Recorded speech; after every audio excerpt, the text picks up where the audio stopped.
जब हम हृदय से अनुभव करते हैं तो जुड़ाव होता है, लेकिन जब दिमाग खर्च करते हैं तो हम उसमें अपना फायदा और स्वार्थांध होकर नुकसान करते हैं। कर्म के अनुसार भगवान कृष्ण गीता में कहते हैं कि चातुर्वर्ण्यम मया सृष्टम गुण कर्म विभागशः। गुण और कर्म के आधार पर यह तय होता है कि हमारी पहचान क्या होगी या हमारा क्षेत्र क्या होगा। भाई, हम और तुम रहते हैं एक ही धरती पर, हम और तुम रहते हैं एक ही धरती पर, एक ही चादर आकाश का ओढ़ते हैं हम, एक ही सूरज की रोशनी पड़ती है हम पर, एक ही चांद की चांदनी शीतल करती है हमारा तन और मन, एक ही खुशबू महमहाती है तन वदन में। कि सनातन संस्कृति केवल जोड़ने का काम करती है, तोड़ने का नहीं। दोस्तों, माघ मेला दुनिया का सबसे बड़ा आध्यात्मिक मेला है।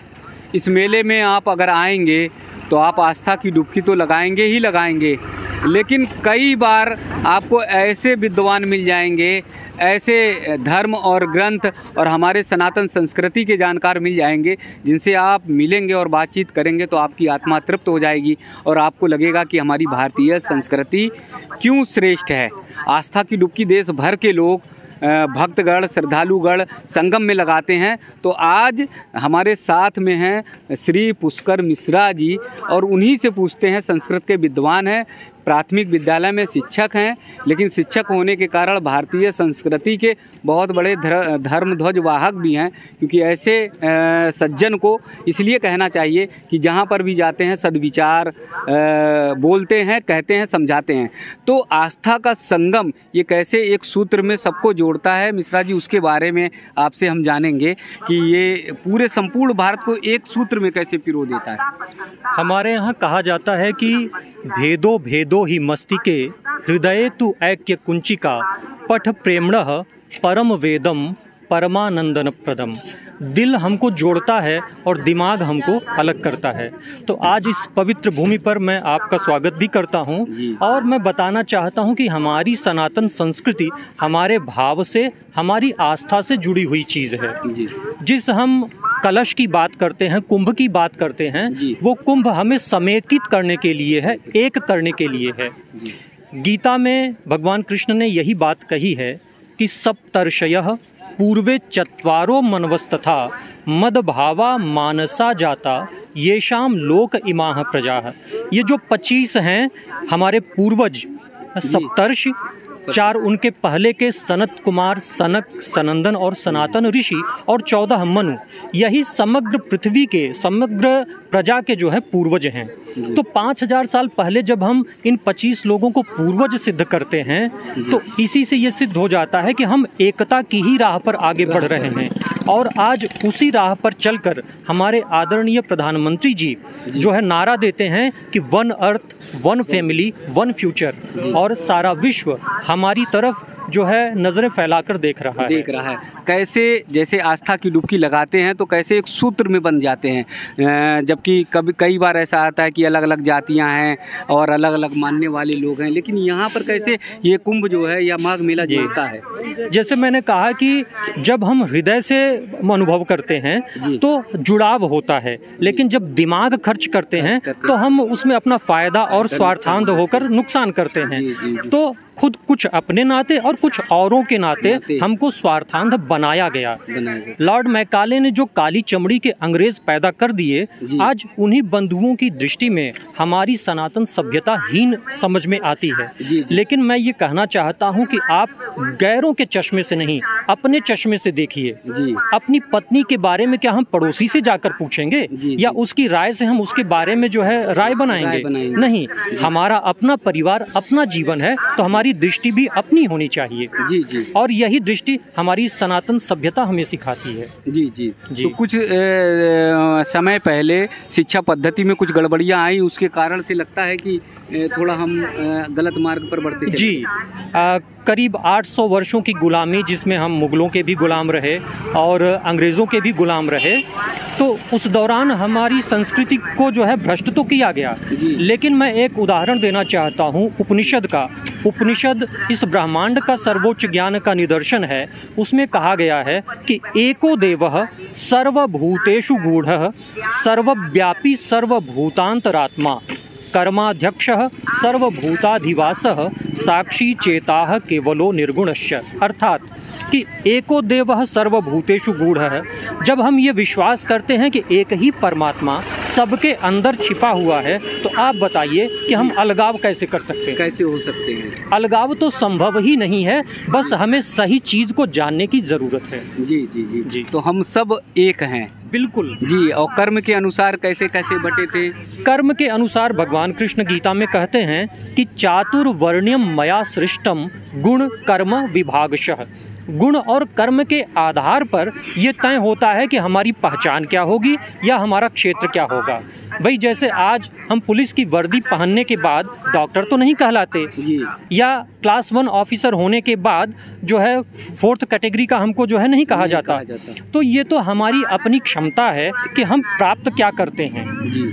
क्योंकि हमारे भीतर जैसे जो हमारे कर्म हैं वो हमारे गुणों पे आधारित होते हैं कि जैसे हमारे गुण थे, पैदाइशी हमारा जो नेचर बना, उसके हिसाब से हमने अपना क्षेत्र चुना, मेहनत की। अब उस मेहनत में हम भाई क्लास 1 भी हो सकते हैं, क्लास 2 भी हो सकते हैं। तो इसमें अलगाव हमारे अपने नेचर के अनुसार है, न कि जो है किसी पे थोपा गया अलगाव है। जी जी।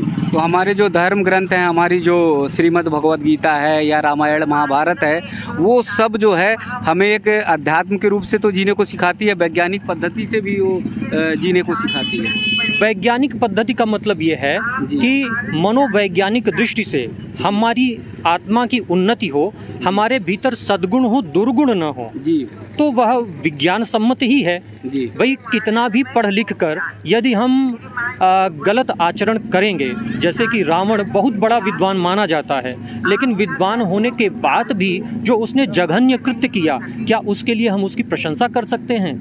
नहीं।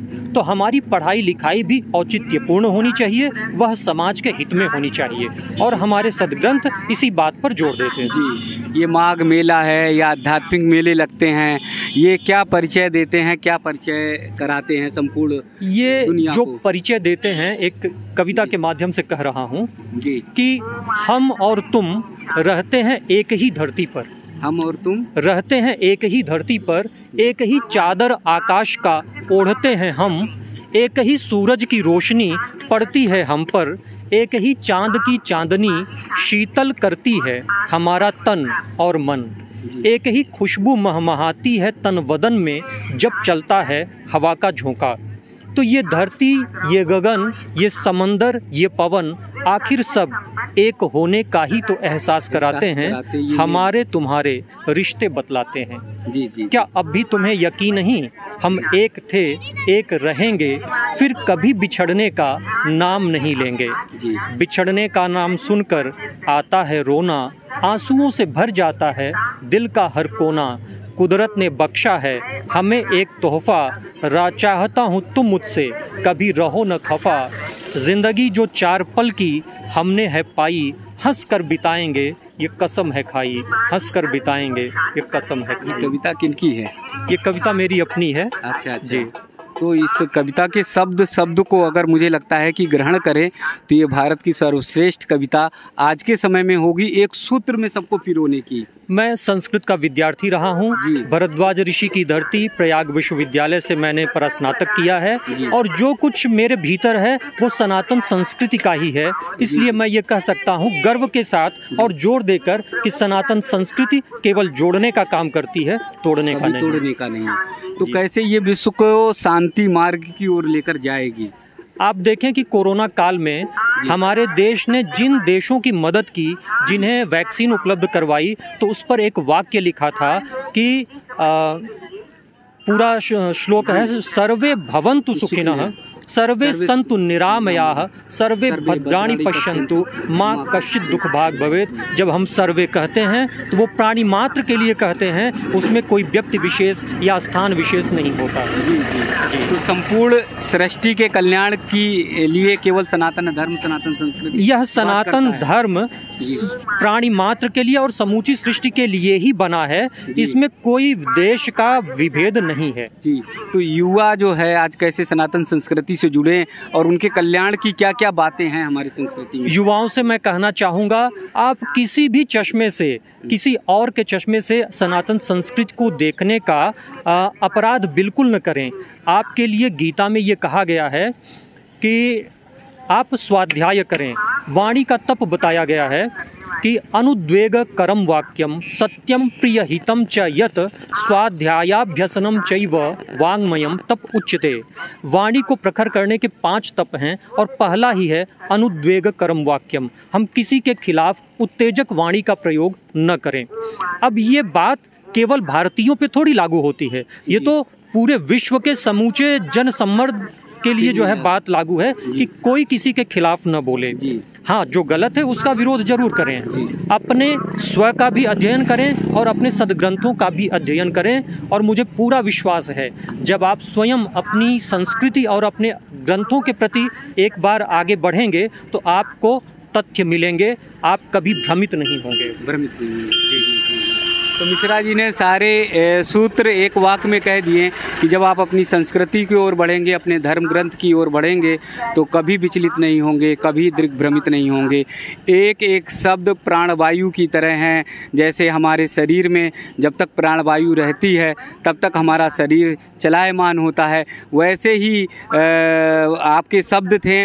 और इस शब्द को मुझे लगता है कि आज अनुसरण करेंगे तो देखेंगे कि रास्ते में, मेले में चलते ऐसे ना जाने कितने विद्वान मिलेंगे जो आपको जीवन का दर्शन करा देंगे, जो आपके जीवन की सच्चाई को बता देंगे और जो बता देंगे कि ऐसे शब्दों से हमारा भारतवर्ष कितना महान है, कितना महान है। एक बात व एक वाक्य बताया सर ने कि जब कोरोना की वैक्सीन गई तो सभी के सुख के लिए, शांति के लिए कामना की गई। तो ऐसे ही आज देखिए कि यूक्रेन और रूस का युद्ध हो रहा है, सभी देश रूस को और यूक्रेन को लड़ाने में है। एक भारत ही ऐसा देश है, मोदी जी ही हैं जो बार बार कहते हैं कि शांति से रास्ता निकालो, शांति से रास्ता।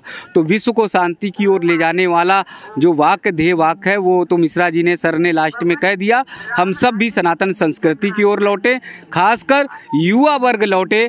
देखिए आप कभी भी दिग्भ्रमित नहीं होंगे, कभी भी विचलित नहीं होंगे।